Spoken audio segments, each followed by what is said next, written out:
இது மகிமை நேரம். கர்த்தரும் இரட்சகருமாகிய இயேசு கிறிஸ்துவின் இடைநேற்ற நாமத்தினாலே மகிமை டிவி நேயர்களை நான் வாழ்த்துகிறேன். இந்த மகிமை நேர நிகழ்ச்சியின் மூலமாக உங்களை சந்திப்பதிலே மகிழ்ச்சி அடைகிறேன். பிரியமானவர்களே, இந்த நாளிலும் கர்த்தருக்கு பயப்படுகிற ஸ்திரீயே புகழப்படுவாள் என்பதை குறித்து நாம் தியானித்து வருகிறோம். கர்த்தருக்கு பயப்படுகிற பயம் என்றால் என்ன? கர்த்தருக்கு பயப்படுகிறவர்கள் எப்படி ஆசீர்வதிக்கப்படுவார்கள்? நன்மை செய்து கர்த்தருக்கு பயப்படுகிற ஸ்திரீயை குறித்து நாம் பார்த்தோம்.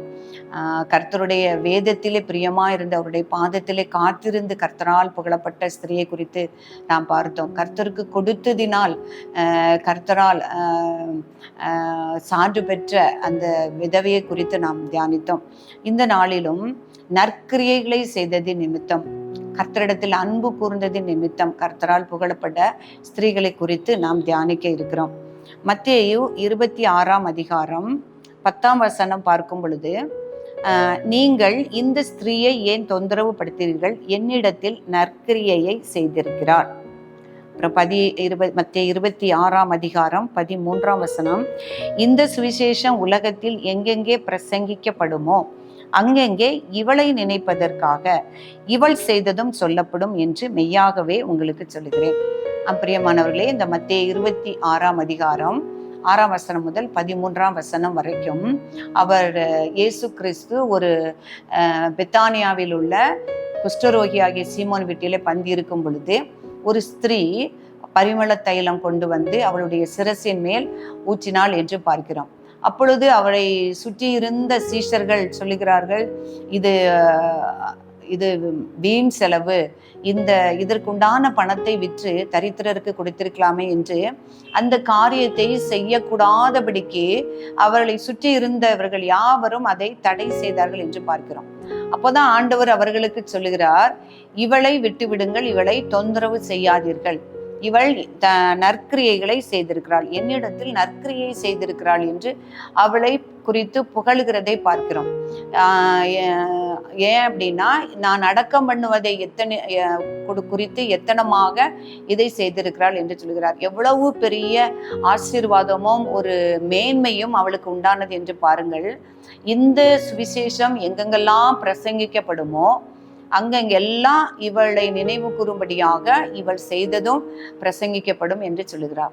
பிரியமானவர்களே, எவ்வளவு ஒரு மேன்மையை கர்த்தர் நீங்க கொடுத்திருக்கிறார் என்று பார்க்க முடிகிறது.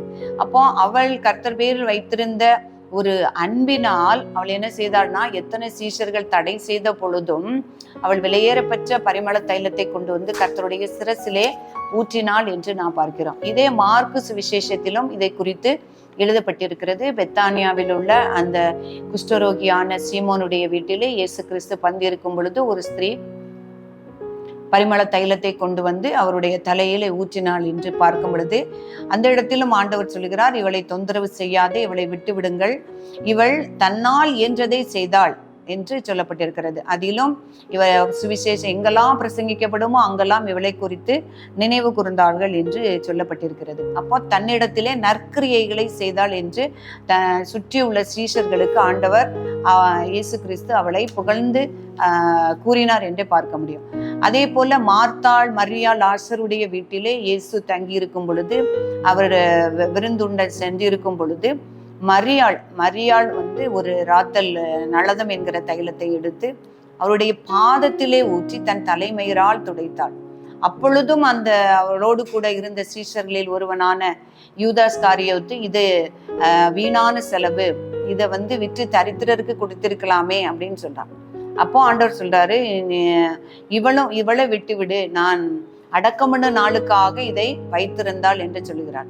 இந்த மரியாள் தான் இயேசு கிறிஸ்து வந்திருக்கும் பொழுது அவருடைய பாதத்திலே உட்கார்ந்து அவருடைய வசனங்களை கேட்டு கர்த்தர் மரியாள் தன்னை விட்டு எடுபடாத நல்ல பங்கை பெற்றுக்கொண்டாள் என்று அவளிடத்திலே அவளால் புகழப்பட்ட ஒரு ஸ்திரீ என்று பார்க்க முடியும்.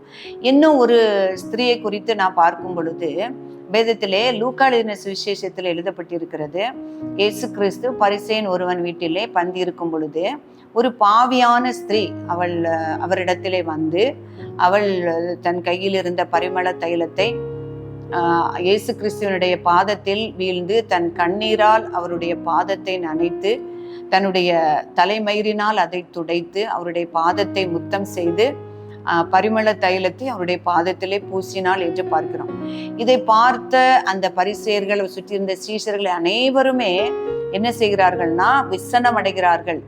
ஏன்னா இவ ஒரு பாவியான ஸ்திரீ. அப்போ இயேசு கிறிஸ்து ஒரு தீர்க்கதரிசி என்று அறிந்திருக்கிறார்கள்.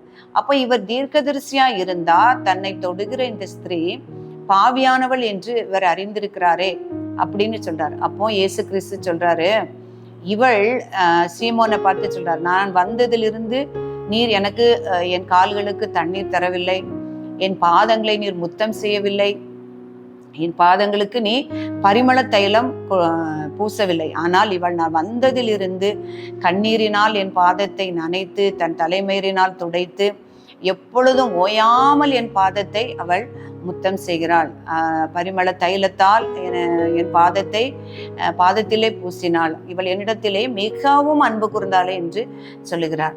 பிரியமானவர்களே, ஆண்டவரை தான் சொல்றாரு, மனுஷர் பிரகாரமாக நான் பார்க்கிறதில்லை, மனுஷனோ முகத்தை பார்க்கிறார், தேவனோ இருதயத்தை பார்க்கிறார் என்று எழுதியிருக்கிறபடி இந்த சம்பவத்திலே அந்த மனுஷர்கள் இயேசு கிறிஸ்துவை சுற்றியுள்ள அந்த ஸ்திரீயை சுற்றியுள்ள ஒவ்வொரு மனுஷர்களும் அந்த ஸ்திரீ பாவியான ஸ்திரீ என்பதைத்தான் பார்த்தார்கள். அவள் வைத்திருக்கிற அந்த பரிமள தைலத்தை ஏன் பூசுகிறாள் என்று பார்த்தார்கள். இயேசுவை தீர்க்கதரிசியான இயேசுவை ஏன் இவள் வந்து தொடுகிறாள் என்று பார்த்தார்கள். ஆனால் இயேசு கிறிஸ்து அவளுடைய இருதயத்தை பார்த்தார். அவளுடைய இருதயம் உடைக்கப்பட்டவளாய் அவள் இயேசு கிறிஸ்துடைய பாதத்திலே கண்ணீரினால் நனைத்து அவள் பாதத்தை துடைத்ததினால் ஆண்டவர் சொல்கிறார், என்னிடத்தில் எவ்வளவு மிகவும் அன்பு கூர்ந்தாள், அதனால் இவள் செய்த பாவங்கள் எல்லாம் மன்னிக்கப்பட்டது என்று எழுதியிருக்கிறார். பிரியமானவர்களே, நாமும்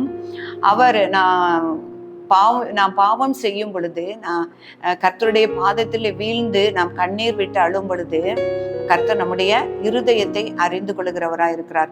மனுஷர் பார்க்கிற பிரகாரமாக நான் பாரேன் என்று சொன்னபடி அவர் நம்முடைய இருதயத்தை பார்த்து நம்மை அங்கீகரிக்கிறார். இந்த 3 ஸ்திரீகளை குறித்து நாம் பார்த்தோம்.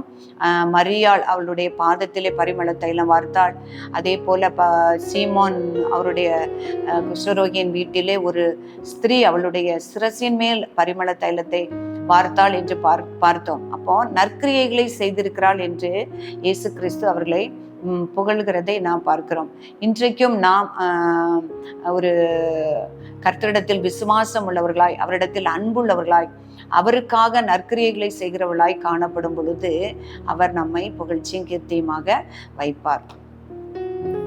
நாம் ஜெபிப்போம். பரிசுத்தரே, உம்மை துதிக்கிறோம். இரக்கமுள்ளவரே, உம்மை துதிக்கிறோம். அப்பா, மகிமை மாட்சிமை நிறைந்தவரே, உம்மை துதிக்கிறோம். சுவாமி, உம்மை ஆராதிக்கிறோம், உம்மை மகிமைப்படுத்துகிறோம். இந்த நேரத்திலும் கர்த்தாவே, கர்த்தருக்கு பயப்படுகிற ஸ்திரீ புகழப்படுவாள் என்பதை குறித்து தியானிக்கவும், இந்த நேரத்திலே கர்த்தருக்கு பயந்து தன்னுடைய பாவங்களுக்காக மனம் கசந்து உம்முடைய பாதத்திலே அழுது, ஆண்டவரே உம்மிடத்திலிருந்து கர்த்தாவே இவள் என்னிடத்தில் அன்பு கூர்ந்தால் செய்த பாவங்கள் எல்லாம் மன்னிக்கப்பட்டது என்று ஆண்டவரே ஸ்தோத்திரமுடைய கிருபை இரக்கத்தை பெற்றுக்கொண்ட ஸ்திரீயை குறித்து தியானிக்க கர்த்தர் எங்களுக்கு கிருபை செய்ததற்காக தேவரீர் உமக்கு நன்றி செலுத்துகிறோம். சுவாமி, இந்த வார்த்தைகள் எங்களுக்குள் இருந்து நாங்களும் உடைய பாதத்திலே காத்திருக்கவும், எங்களுடைய குற்றங்கள் குறைகளுக்காக உடைய பாதத்திலே கண்ணீர் விட்டு மனஸ்தாவப்பட்டு உடைய இரக்கத்தையும் உடைய அன்பையும் உடைய மன்னிப்பையும் ஆண்டவரை பெற்றுக்கொள்ளவும் கர்த்தர் எங்களுக்கு உதவி செய்யும்படியாய் செபிக்கிறோம். எங்கள் பாவங்கள் மன்னிக்கப்படவும் கர்த்தர் நீர் உதவி செய்யும்படியாய் நாங்கள் செபிக்கிறோம். சுவாமி, வார்த்தைகளை கேட்டுக்கொண்டிருக்கிற ஒவ்வொரு பிள்ளைகளையும் கர்த்தர் நீர் ஆசீர்வதித்து உயர்த்துங்கப்பா. எங்களை தாழ்த்துகிறோம், உயர்த்துகிறோம். இயேசு கிறிஸ்துவின் நாமத்தில் ஜெபிக்கிறோம் நல்ல பிதாவே, ஆமென்.